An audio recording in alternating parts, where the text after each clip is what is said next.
বন্ধুরা, গতকালকের ভিডিওতে আপনার সাথে শেয়ার করেছিলাম ছোটখাটো একটা বাউন্স কিন্তু আপসাইডের দিকে আসতে পারে, সেটাকে ডেড ক্যাট বাউন্স হিসাবেও কিন্তু ট্রিট হতে পারে। তো আজকে যদি বাউন্সটা দেখেন, সেখানে কিন্তু ট্রেডেবল মুভ ছিল। হ্যাঁ, প্রথম দিকে যদি বলেন সেখানে নয়েজ তো ছিলই, তারপরে কিন্তু একটা সুন্দর মুভমেন্ট পেয়েছি এবং এটা একটা বড় ট্রেন্ডিং ডের মতনই কিন্তু অ্যাকসেপ্ট করা যায়। কারণ হচ্ছে 300 পয়েন্টের উপরে কিন্তু এটা মুভমেন্ট। এবার যদি ভালো করে লক্ষ্য করেন ডেলি ক্যান্ডেল হিসাবে, তাহলে এখানে দেখতে পাবেন কি এটা একটা ইনগালফিং বুল হয়েছে। কিরকম আগের ক্যান্ডেলটা দেখতে পাচ্ছেন, তো সেই ক্যান্ডেলটার তলায় কিন্তু আজকের দিনের ওপেনিং, তারপর তলায় কিছুটা এসছে, তারপর এখান থেকে স্ট্রেট কিন্তু উপরের দিকে গেছে। আগের যে ক্যান্ডেলটা উইক বলুন বা বডি বলুন, সেটা কিন্তু পুরোপুরি কভার হয়ে গেছে। তাহলে এটা হচ্ছে ইনগালফিং বুল। তাহলে এখান থেকে উপরের দিকের জন্য যাওয়ার রাস্তা কিন্তু ইন্ডিকেশন দিচ্ছে। কনফার্মেশন কখন আসবে? যখন দেখবেন যে 25,806 এই রেঞ্জটা ব্রেক করবে, তখন কনফার্মেশন পাবে যে আলটিমেট এই মুভটা উপরের দিকের জন্য হতে পারে। এখানে কিন্তু দুটো কনফার্মেশন আপনাকে নিতে হবে, তবেই কিন্তু আপনি দেখতে পাবেন যে কত দূর পর্যন্ত উপরের দিকে যেতে পারে।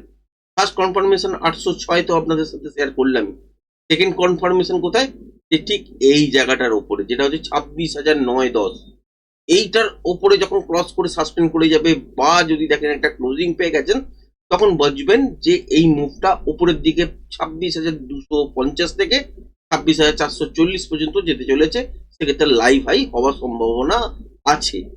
এবার কখন বুঝবেন? সেটা হচ্ছে এই জায়গাটা ব্রেক হয়ে গেলে কনফার্মেশনটা কিন্তু আপনাদের বেটার হয়ে যাবে, মানে কনফার্মেশন আরো বেড়ে যাবে। তার আগে যতক্ষণ না এই যে 25,800 এই রেঞ্জটাকে ব্রেক করছে, ততক্ষণ উপরে যাবার সম্ভাবনাও নেই। হতেই পারে কালকে দিনেও দেখলেন যে বাজার হয়তো ফ্ল্যাট খুললো বা গ্যাপ আপে খুললো, খুলে বেশ কিছুক্ষণ ওপরের দিকে থাকলো, একটা রেঞ্জ বাউন্ড সিচুয়েশন তৈরি করে বাজার বন্ধ করে দিল।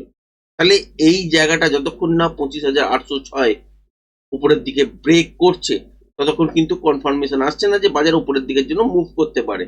তাহলে এখান থেকে তলার দিকের জন্য আবারও কিন্তু বাজার আসতে পারে। তো সুতরাং এই সিচুয়েশনে দাঁড়িয়ে আছে। ব্যাংক নিফটিও সেম দাঁড়িয়ে আছে। এবার 5 মিনিটের টাইম ফ্রেম অনুযায়ী যদি আমরা দেখি, এখানে আমরা কি দেখতে পাচ্ছি? আপাতত দেখতে পাচ্ছি যে বাজারের মধ্যে একটা আপসাইডের দিকের জন্য মুভ হয়েছে। এবার কখন ভাববেন যে এই মুভটা থেকে সেল অফ করা যেতে পারে? যদি খোলে কোনো কারণে দেখেন যে 25,806 কাছাকাছি গ্যাপ আপ খুলেছে, হতে পারে যে 25,780 করলো, 800 কাছাকাছি পর্যন্ত গেল, আবার তলায় নেমে এলো, আবার উপরে যাওয়ার চেষ্টা করলো। এরকম যদি বারবার করতে করতে যদি দেখলেন যে এখানে সুইং লো ব্রেক করেছে, আর উপরের দিকে 25,806 কিছুতেই ব্রেক করে সাসপেন্ড করতে পারছে না, তাহলে একটা স্ক্যাল্পিং মুভ তলার দিকের জন্য পাওয়া যেতে পারে। এবার যদি দেখেন যে ফ্ল্যাট খুলেছে, তাহলে ইন্টারডে ফ্রেশ প্রাইস অ্যাকশন অনুযায়ী কি দেখতে হবে? যে সুইং হাই ব্রেক করলে বাইং, সুইং লো ব্রেক করলে সেল। এই সিচুয়েশনে কিন্তু আনতে হবে। এবার যদি দেখেন যে গ্যাপ ডাউনে খুলেছে, কিন্তু এই সুইংটাই ব্রেক করেনি হয়তো, মানে হচ্ছে 25,580 থেকে 840 এই যে জায়গাটা দেখতে পাচ্ছেন, এটাই ব্রেক করেনি হয়তো। এখানে কি হয়তো সিচুয়েশন হতে পারে?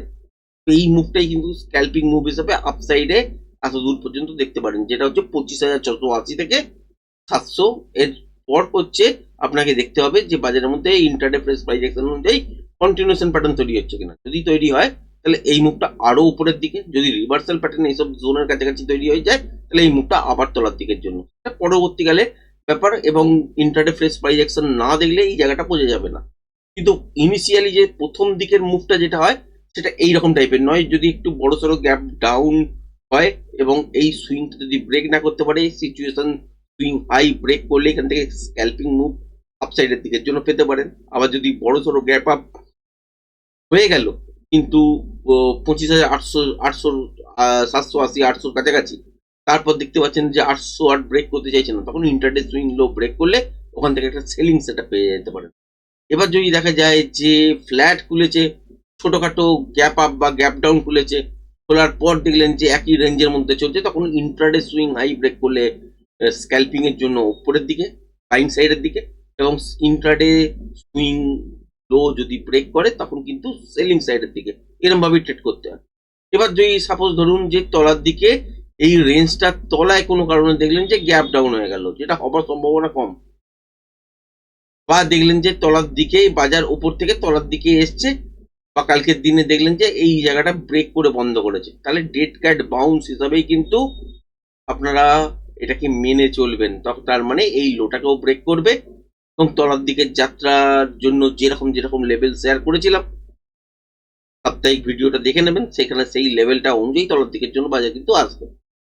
এখনো পর্যন্ত এখান থেকে যদি বলেন যে আপসাইডের দিকের জন্য যাবে কি যাবে না, তাহলে হচ্ছে 25,800 আগে ব্রেক হতে দিন, তারপর কনফার্মেশন পাবেন যে উপরের দিকে এই 26,009-10 এই জায়গাটা, এটাকে যদি ব্রেক করে সাস্টেন করতে পারে তখন কিন্তু আমরা লাইভ হাইয়ের দিকে যেতে পারি।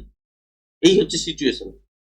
তার আগে এই যেরকম ভাবে চলছে এবং ইন্টারডে ফ্রেশ প্রাইস অ্যাকশন অনুযায়ী বাজারের মধ্যে কিন্তু কাজ করতে হবে। আজকের দিন আমরা এক্সপেক্ট করিনি যে এত সুন্দর মুভমেন্ট, এই যে মুভমেন্ট দেখতে পাচ্ছেন এই মুভমেন্টটা আজকের দিনে পাবো, পেয়েছি। খুব সুন্দর মুভমেন্ট হয়েছে, কিন্তু তার মানে এই পুরো এত দূর পর্যন্ত কি হোল্ড করতে পেরেছি? পারিনি। আজকের দিনে যদি দেখেন এত দূরই আমরা হোল্ড করতে পেরেছি, তারপরেও বাজার চলেছে। এই মুভটা নেবার কিন্তু ক্যাপাসিটি নেই, কারণ এখান থেকে যে উপরের দিকের জন্যই যাবে, এবং বাজারের হাতে যে টাইমটা যদি দেখেন সেখানে টাইমটাও নেই, সুতরাং এইসব জায়গায় স্কোয়ার আপ কিন্তু করতেই হয়েছে আলটিমেট।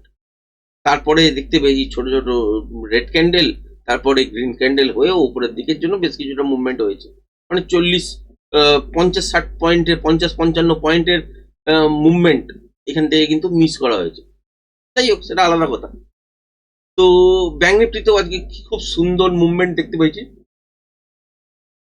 যদি আজকের দিনে ডেলি ক্যান্ডেল দেখেন, এখানেও কিন্তু এঙ্গেলফিং বুল দেখতেই পাচ্ছেন। আগের দিনের যে ক্যান্ডেলটা আছে সেটাকে পুরোপুরি কিন্তু কভার করে দিয়েছে। এই মুভটা এমন জায়গায় তৈরি হচ্ছে, সেটা হচ্ছে ওপরের দিকের জন্য যাত্রা বোঝাচ্ছে, যার জন্য মোটামুটি টার্গেট হিসাবে যদি ধরতে পারেন ছোটখাটো রিটেস্টের পর কিন্তু 61,520 পর্যন্ত মিনিমাম কিন্তু যাওয়া উচিত। এর উপরেও চলতে পারে, সেটা দেখার বিষয় যে বাজার কিভাবে রিয়াক্ট করছে সেই অনুযায়ী কিন্তু আপনাদের দেখতে হবে। এবার হচ্ছে এই যে রেঞ্জটা, যেটা হচ্ছে 25,800, এই রেঞ্জটা ব্রেক করলে হচ্ছে 26,000 তো বটেই, 26,010 এইটা তো বটেই। এই রেঞ্জটা ব্রেক করলে কত দূর পর্যন্ত যেতে পারে এটা হয়তো কালকের দিনের জন্য লাগবে না, কিন্তু তবুও বলে রাখছি এই রেঞ্জটা ব্রেক করলে কিন্তু 26,440 এই জায়গাটার কাছাকাছি পর্যন্ত উপরের দিকে আপনারা কিন্তু দেখতে পাবেন। মোটামুটি এই রেঞ্জটা দেখতে পাবেন। একটা হচ্ছে 26,250, দ্বিতীয় রেঞ্জ হচ্ছে 26,440, মানে লাইভ হাই পর্যন্ত কনভার্ট হয়ে যেতে পারে। তাহলে সিচুয়েশন কি আছে আশা করি বুঝতে পেরেছেন। আজকের দিনে কি হয়েছে, আজকের দিনে কিন্তু ইনগালফিং বুল হয়েছে, তো এইটা একটা ইন্ডিকেশন। এরপর যদি ঠিকঠাক সাস্টেন না করে, তলার দিকে যদি নেমে চলে আসতে শুরু করে, এবং নিফটির ক্ষেত্রে যদি দেখেন যে 25,800 আর ব্রেক করেনি, তাহলে কিন্তু এটা ডেড ক্যাট বাউন্স হিসাবেই ধরবো এবং তলার দিকের জন্যই বাজার মুভ করতে শুরু করবে। আর যদি প্রপার হতে হয় তাহলে হচ্ছে 25,800 অব্দি ইন্টারডে স্ক্যাল্পিং হিসাবে পাবেন, তারপর 800 পর থেকে এখান থেকে 26,000 পর্যন্ত খুব স্মুথ মুভ পাবেন। আর এই রেঞ্জটার ওপর হলে প্রচন্ড বেশি মোমেন্টাম কিন্তু জ্যাট তৈরি হয়ে যাবে, জ্যাট হবে। তো এই হচ্ছে সিচুয়েশন। ব্যাংক নিফটির ক্ষেত্রেও সেম সিচুয়েশন, যেটা আপনাদের সাথে শেয়ার করলাম যে 61,520 এই জায়গাটা পর্যন্ত।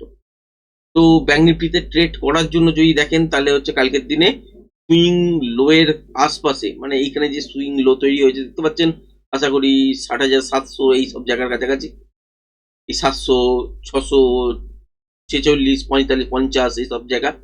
তো এর কাছাকাছি গ্যাপ ডাউন যদি খোলেও, আর বাজার যদি দেখেন যে তলার দিকের জন্য মুভ হচ্ছে না বা রেঞ্জটা ব্রেক করছে না, তাহলে ইন্টারডে সুইং হাই ব্রেক করলে স্ক্যাল্পিং মুভ আপসাইডের দিকের জন্য। গ্যাপ আপে যদি খোলে,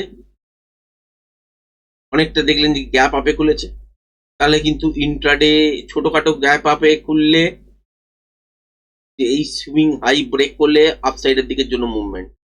ছোটখাটো যদি গ্যাপ ডাউনে খোলে, ইন্ট্রাডে সুইং লো ব্রেক করলে তলার দিকে স্ক্যাল্পিং মুভ।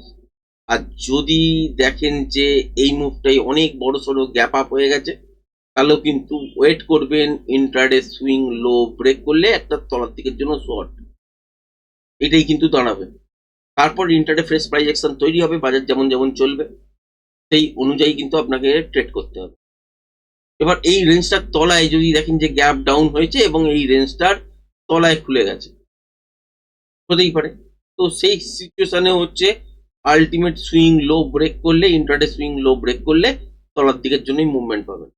আর যদি দেখেন যে এই রেঞ্জটা ব্রেক তো করেছে কিন্তু খুব স্বল্প টাইমের জন্য, তারপর এই কিন্তু গ্যাপ ডাউনটা হয়েছে ঠিক এই রেঞ্জটার ওপরে, তাহলে কিন্তু খেয়াল রাখবেন ইন্ট্রাডে সুইং হাই ব্রেক করলে এই মুভটা স্ক্যাল্পিং আকারে আপসাইডের দিকের জন্য মুভ করতে পারে।